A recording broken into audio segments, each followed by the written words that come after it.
Through our PIs right now, we do have some evidence that Kim Porter may have been poisoned and murdered. The conversation regarding Kim Porter continues. More discussion over her death and the accusation that there wasn't a proper investigation. We're going to catch you up to speed on this aspect of the Sean Combs story and bring back on forensic death investigator Joseph Scott Morgan. The moment the truth cracks open, everything shifts. The figure at the center of it all, once proud, once dominant, once convinced nothing could shake their throne, finds themselves frozen. Since we've talked about Kim Porter, right? A key figure in the Sean Combs saga. And with the arrest and indictment of rapper, producer, media mogul Sean Diddy Combs on federal racketeering and sex trafficking charges, there is this renewed interest in all aspects of his life, all the people in his life. And that includes, of course, Kim Porter, Combs' ex-girlfriend, who tragically died in her Los Angeles home back in November of 2018.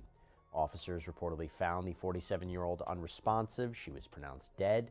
Now, initially, an autopsy was performed on Porter the next day, and according to the Los Angeles County Medical Examiner's Office, the cause of death was deferred pending additional tests. But then you fast forward to January 2019, and the office then concludes that she died of lobar pneumonia. So the manner of death was listed as natural as opposed to something like homicide. And she'd apparently gone into cardiac arrest. Now, it was reported that she had been battling flu-like symptoms in the days leading up to her death, that there were water bottles, sports drinks, Pedialyte. They were found in her bedroom. Days after her death, Sean Combs commented publicly about Porter's death, writing on Instagram, "For the last 3 days, I've been trying to wake up out of this nightmare, but I haven't. I don't know what I'm going to do without you, baby. I miss you so much. Today I'm going to pay tribute to you. I'm going to try and find the words to explain our unexplainable relationship. We were more than best friends.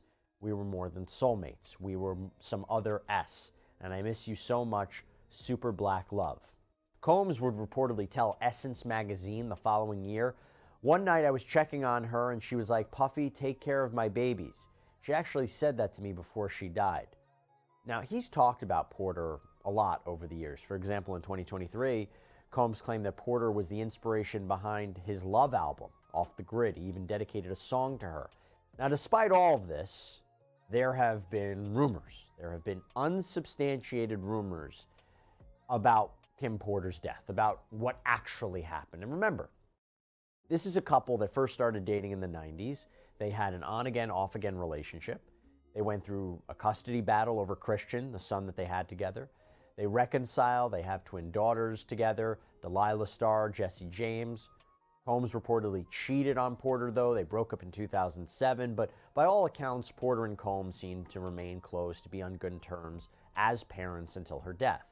And by the way, a little side note, Porter was actually mentioned relatively recently in one of the sexual assault lawsuits that was filed against Sean Combs. This concerned April Lampros, and she claimed that one night in 1996, Combs had forced her and Porter to take ecstasy and have sex with each other as Combs watched and touched himself. And she said afterwards that Combs even invited her to Porter's birthday party. Now, Lampros would also allege that Porter got angry and was resentful of her and helped get her fired from the bar where Lampros was working. So it was really interesting to hear that. But like I said, there have been theories popping up, particularly on Reddit, about Porter's real cause of death, about whether or not she was killed. And one of those people who seems to believe that there is more to the story is Albie Shore. This is Porter's ex. His real name is Albert Joseph Brown. They shared a son together named Quincy. Well, after Combs' arrest on federal sex crimes charges, Brown posted on Instagram, "In a nutshell, Kimberly was allegedly taken from us because she was set on course to accomplish what Mrs. And disbelief as the voices they never expected to rise suddenly step into the light. The daughters, the ones who grew up in the shadows of an empire built on control, image, and relentless ambition. The ones who were always kept just close enough to appear loved, but far enough to remain silent. They arrive with revelations that tear through the illusions that held everything together for years."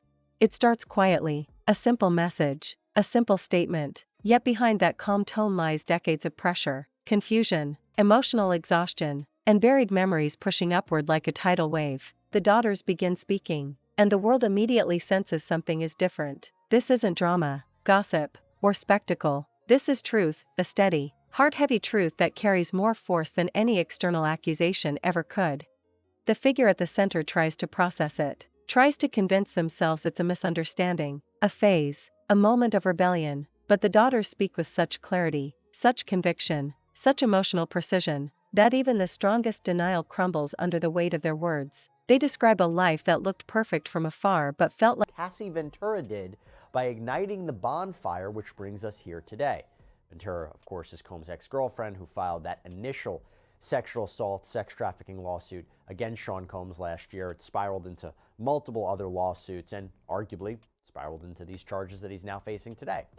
And Brown wrote, "I'm writing this post to formally request an investigation into an entire group of individuals who worked at or around the residence of Miss Kimberly Porter." And he called her death a tragic murder.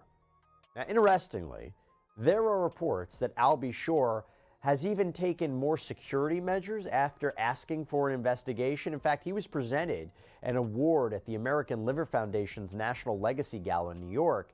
And in his speech, he says, "We even have Homeland Security in the building. Detective Jackson, good to see you." Not entirely sure what he's talking about, what he's referencing, but considering it was Homeland Security that raided Sean Combs' properties in LA and Miami and collected all that evidence that federal prosecutors are now using in their criminal case against him, interesting comment to make.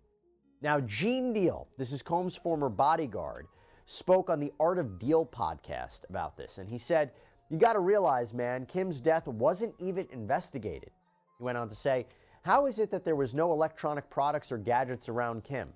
Be her laptop missing, her cell phone's missing, everything is missing that she could get in touch with her little girls if they're not at home, or her friends or family. All that's missing. How is it that?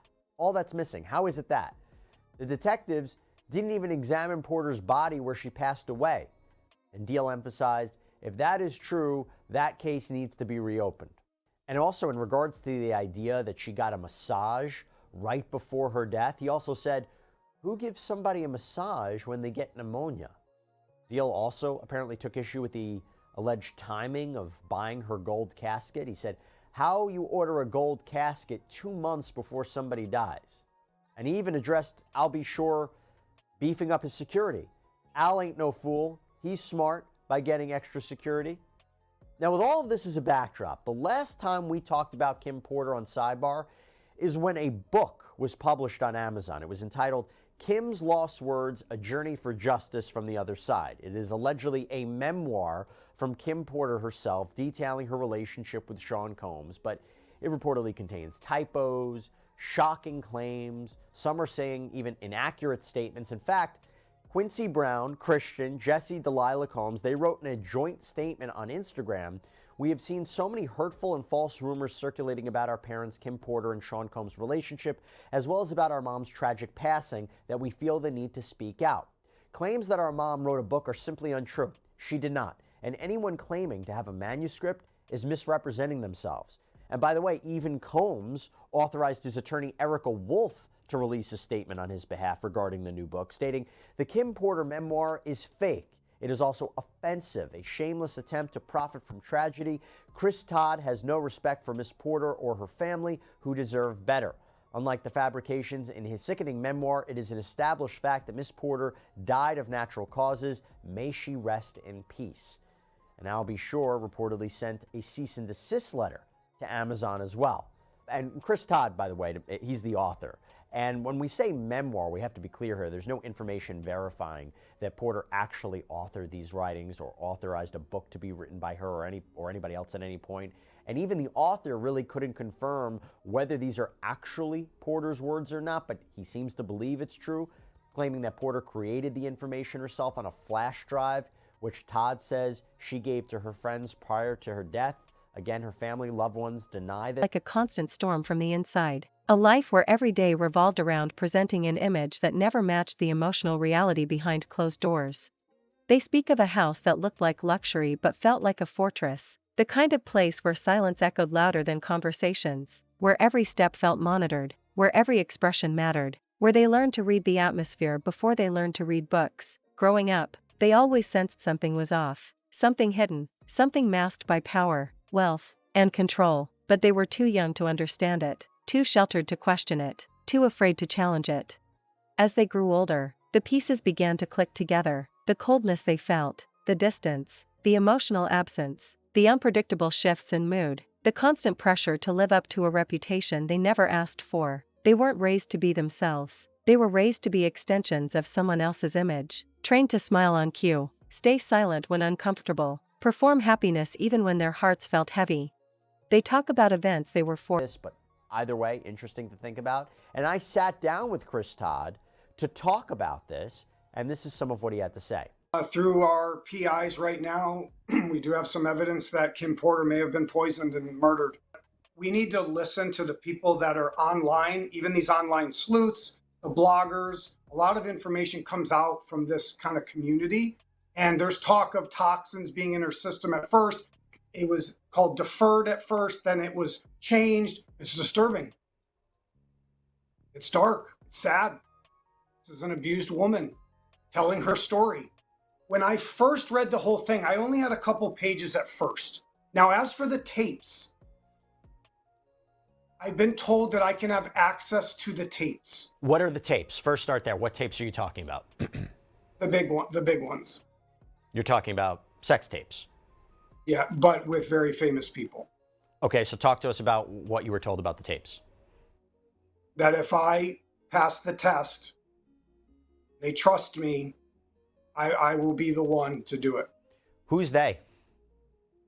The sources and the people around the community of Kim and Diddy. And I should tell you that after our interview, Amazon responded to all of this blowback by removing Chris Todd's book from its store.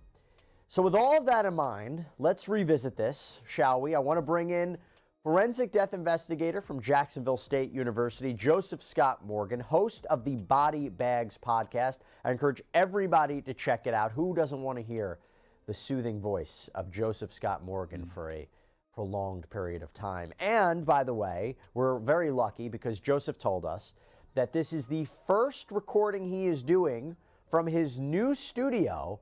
And gosh, Joseph, you look phenomenal. Oh, well, thank you, Jesse. It's good to hear that from you. A person so stylish as yourself and with the world's best hair, of course. Well, that's very kind unlike of you. mine that is graying and not thinning, but it's gray nonetheless. But It looks thanks good. for having me on. It's always a pleasure. Well, thank you. Thank you, buddy. I appreciate it. So listen, I'm happy to have you on. We had you on months ago talking about this. There have been these kind of interesting developments since we last spoke. First, if you could just tell us, again, let's set the stage. Do you have any reason to believe that Kim Porter did not die of lobar pneumonia, and whether Porter could have been poisoned in a way to mimic those symptoms? Wow, that's a very highly sophisticated premise. I think putting out that she could have been poisoned in some way, certainly something that would be undetectable. What I can tell you is that there was quite a bit of pathology with her autopsy. And, you know, you'd mentioned just a moment ago that she had died of lobar pneumonia. For folks that don't know, just a brief little primer here. Our lungs are comprised of lobes. Okay. So hence lobar pneumonia. The right lung has 3 lobes. The left lung has 2. All right. And the reason you have 2 is on the left is because the heart takes up the space. It kind of overlies the lung on that side. Now, her lungs, just so that I have the numbers right. To attend. Moments they were told were important for the public eye. Times when they were dressed up and posed like ornaments instead of treated like children. Every celebration felt rehearsed. Every vacation felt curated. Every moment that should have been genuine was instead crafted for cameras, audiences, or strategic relationships. But the shocking part of their story isn't the perfection, they've exposed that before. The real shock lies in what they reveal about the emotional world behind it all. They describe days when tension filled the house from morning to night. Days when they felt like they were walking on a tightrope stretched across a canyon. Days when a small mistake, a wrong tone, or a simple question could shift the entire energy of the place. They learned early that emotions weren't welcome, not theirs. At least, vulnerability was not allowed unless it served the image. They cried quietly. laughed carefully, and spoke cautiously. One daughter recalls a moment that still lives in her memory like a scar, a moment when she needed comfort, just basic human understanding, and instead was met with silence as cold as stone. Vulnerable foreigners who don't speak English well, which again is not the case here. And they highlight how the only potentially comparable case in New York is where you had a retired police officer and a former judge who apparently hired women to have sex with a male fraternal group called the Jesters. But Combs' attorneys say, while there was no profit there, there's no profit here, there was sex trafficking of those prostitutes. That's what's different. Again, Combs was acquitted of sex trafficking in this case. And here's the main point, quote, moreover, the cases which involve defendants similarly situated to Mr. Combs have been released on bond pending sentencing. In reviewing the cases across the country where the primary or sole conviction was for a violation of 18 U.S.C. 2421, the defendants who were not charged with running a prostitution business have been released pending sentencing. And then Combs' attorneys make another argument for why Combs' conditions are exceptional. And it's about him being locked up at the MDC. They say that a district court judge in the Southern District in another case basically said how bad the MDC is. As Judge Furman noted, the state of affairs at MDC is unacceptable. In so noting, Judge Furman concluded that the conditions in the MDC qualify as exceptional reasons under the statute justifying, and this was the defendant in this case, Chavez's continuing release. Judge Furman found that the conditions at the MDC are, quote, dreadful in many respects, but three warrant particular emphasis. 1. Continued reports of inordinate periods of lockdown. 2. Claims that the facility provides inadequate and or substantially delayed necessary medical care, a particular risk in this case. And 3. General issues about the conditions at the facility. These conditions have not abated in Mr. Combs' detention at the facility. As the court is aware, during Mr. Combs' incarceration at the MDC, the facility was subject to an interagency sweep that was designed to achieve our shared goal of maintaining a safe environment for both our employees and the incarcerated individuals housed at MDC Brooklyn. They're actually quoting what the rationale was. In other words, there is a significant issue at the MDC related to the safety of employees and incarcerated individuals that require outside law enforcement action from multiple agencies to address. Importantly, MDC, as a jail, has a significant law enforcement presence within its walls 24 hours per day that are equipped with investigatory and often unregulated authority. Thus, the requirement of outside law enforcement agencies to ensure safety within the MDC is an admission that serious violence, mayhem, and chaos is occurring within the MDC that requires more than a Band-Aid raid, but rather surgery. Indeed, we are aware of ongoing threats of violence and actual violence in the facility such that Mr. Combs' safety is constantly at risk. And they go on to argue, though Mr. Combs has been a model inmate for his nearly year-long period of confinement, the violent conditions are still very much a concern for Mr. Combs and is an unnecessary confinement risk given the clear precedent of multiple similarly situated Mann Act convictions where defendants were released on conditions. Now, the government, by the way, would probably disagree with that statement of him being a model inmate. Remember when they accused Combs of trying to arrange three-way phone calls and buying the use of other inmates' phone privileges to try to make sure the government wasn't listening in, that he was having these private conversations, that he was allegedly trying to contact witnesses in the case, that he allegedly orchestrated a birth. She remembers sitting alone for hours, wondering if her feelings were invisible, wondering if she was invisible, wondering why love in that house felt conditional, strategic, and distant. Their voices shake slightly when they speak of the pressure, the expectation to be perfect, polished, flawless, to never embarrass the image, to never reveal weakness, to never question the rules. They constantly heard about how lucky they were, how privileged their lives were, how grateful they should be. But gratitude becomes suffocation when you're never allowed to feel anything else. The daughters explain how emotional neglect doesn't break you all at once, it drains you slowly. It makes you doubt your own thoughts. It makes you bury your own needs. It makes you shrink your voice until you almost forget you have one. But eventually, the truth pushes back. Eventually, the silence becomes too heavy. Eventually, the cracks become earthquakes. And so they speak. The industry panics the moment their statements circulate. People who once stood proudly beside the figure at the center now scramble to distance themselves. Conversations behind the scenes turn frantic. They campaign to help his public image while he was locked up. So if we hear a government response, I'm sure they're going to say something about that. Then the defense highlights he's not a risk of flight. He's not a danger to the community, which, by the way, I think are real key points here. But they seem to echo a lot of the same arguments that they have already stated to the court. And remember, they haven't been successful in the past. That he voluntarily came to New York last year to surrender himself to authorities, that he gave up his passport to his attorneys 6 months before his arrest, paid off his mortgage on his Miami home so it was free and clear for him to stay at while out on bond. He was just acquitted of the most serious charges that he was facing, which, by the way, carried decades, if not life in prison. That he's not a risk of flight. That's the basic argument. Now, when it comes to the danger argument, that is key. Why? Judge Subramanian had said after the verdict that the reason he was denying bail was because of Combs' violence, that his own attorneys admitted he was violent during the course of the trial. Well, here is what Combs' defense attorneys argue about that. Quote, the court noted that the defense admitted a history of domestic violence as to Miss Ventura and that he struck Jane twice in June 2024. However, we strenuously object that Mr. Combs poses a danger to the community, aside from a single instance on June 18, 2024, where Mr. Combs was provoked by Jane through her own acts of violence.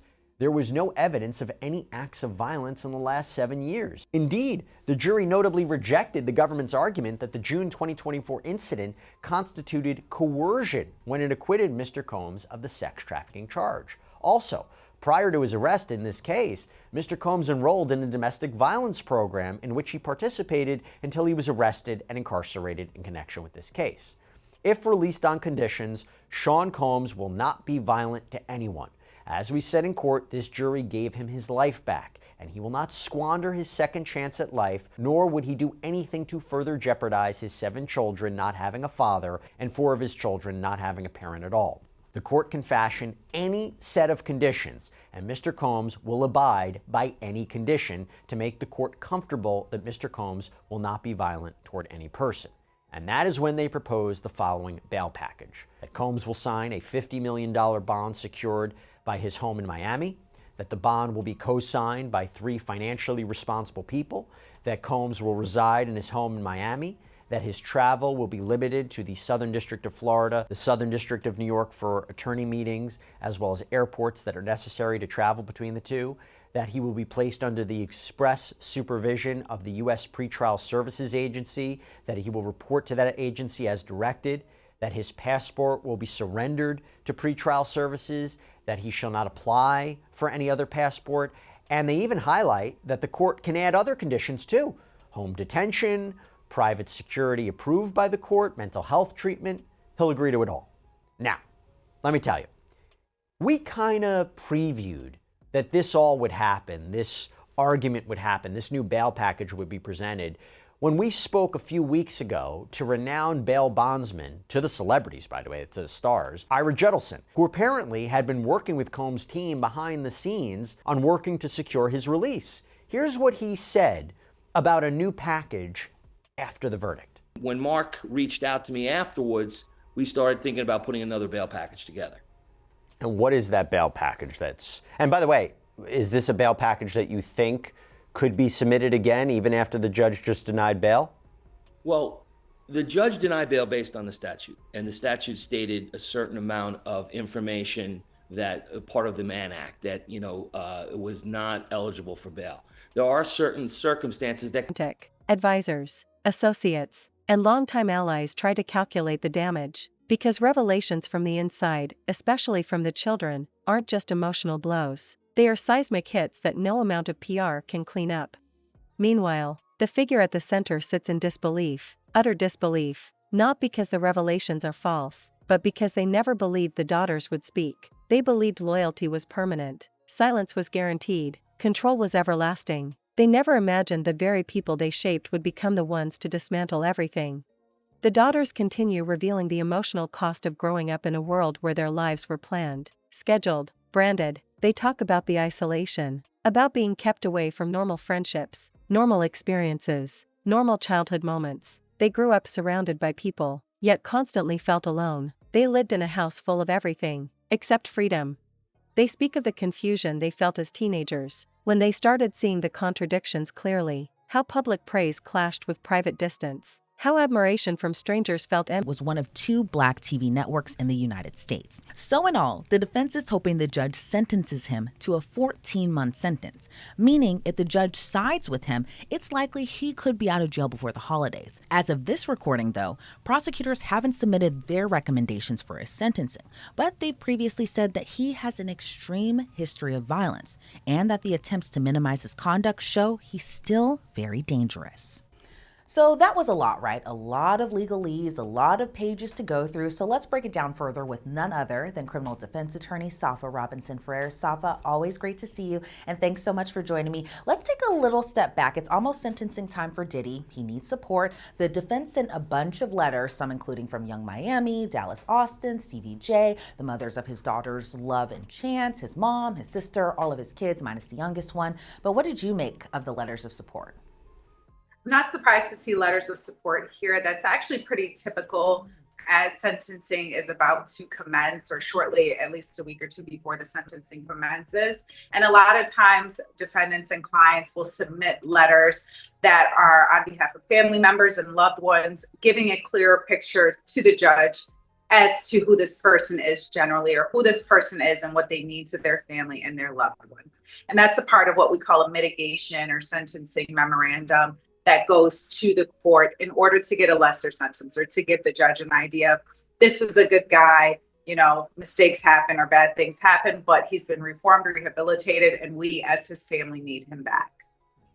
And are you surprised more famous faces didn't come front and center to possibly also voice their support in favor of Diddy? I was surprised to only kind of see really the 3 standout names being Dallas Austin, Young Miami, and Stevie J, at least to me. But are you surprised other famous faces didn't also voice their support through letters, like maybe Ye, who attended the court that one day? I'm actually not too surprised that we haven't heard more from some of the other celebrities, because I think that anybody with a pretty sound PR team is going to tell them to stay far away from this and to not give any opinions of it. I am kind of surprised that we haven't heard anything from Ye, but you know, that's his prerogative. Of course, he has shown his support throughout the trial, and anybody who is willing and wants to support Mr. Combs through the sentencing phase and provide a memorandum or a letter, then they're able to do that. But I think, considering what the defense has provided to the court, there have been significant amounts of letters and things of that nature that the judge can go off of to get another side of Mr. Combs, maybe different from what the judge has for that trial. Do you think any of the letters kind of swayed maybe even your opinion in terms of what we heard at trial versus kind of the aftermath, even, you know, before the trial began, that made you change your opinion in any type of way? I kind of felt like everything just felt kind of repetitive a little bit. I think the most captivating letter that I got a chance to view was his mother's, and she makes a very good point. She's an 85-year-old woman, or in her mid-80s. She doesn't know how much time she has left on this earth.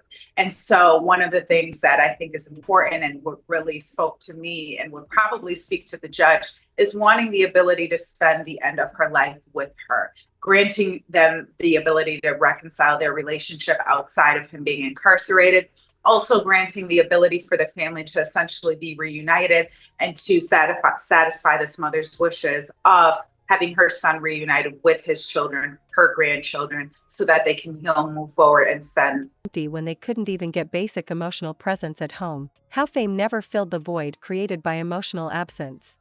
The daughters also speak of the turning point, the moment they realized they had to choose between protecting the image or protecting themselves. They chose themselves. It wasn't sudden. It wasn't impulsive. It was the result of years of internal battles, years of quiet pain. Years of watching themselves slowly fade into versions of people they didn't want to become. Their breaking point wasn't anger, it was clarity. They describe a moment when they looked in the mirror and didn't recognize the person they saw, not because of appearance, but because of the exhaustion behind their eyes. They knew their silence was no longer an act of loyalty, it was a wound they kept reopening, and so they decided to speak, calmly, honestly, fearlessly. As they share their revelations, the world sees them not as victims, but as survivors, people who finally reclaimed their voices after living in an environment where their emotions were dismissed, minimized, or ignored. The daughters speak not to destroy, but to heal, not to humiliate, but to free themselves from years of emotional weight. The figure at the center watches their empire tremble, opportunities evaporate, partnerships freeze, supporters disappear, reputation fractures. The disbelief turns into panic, then frustration, then helplessness, because there's no defense against the truth when it comes from the people who lived it. There's no spin strong enough to reverse an emotional reality revealed by the ones who experienced it firsthand. The daughters' voices become a force, steady, undeniable, transformative. They shatter illusions many believed for years. They expose the emotional cracks hidden beneath a polished life. And in doing so, they force the world to confront how often power disguises absence, how often wealth masks wounds, how often images are used to hide emotional truths. When the people you raised become the ones who free themselves from your shadow, the collapse is inevitable. And the figure who once believed nothing could shake their world now stands in the ruins of the silence they forced upon the daughters who finally chose to speak.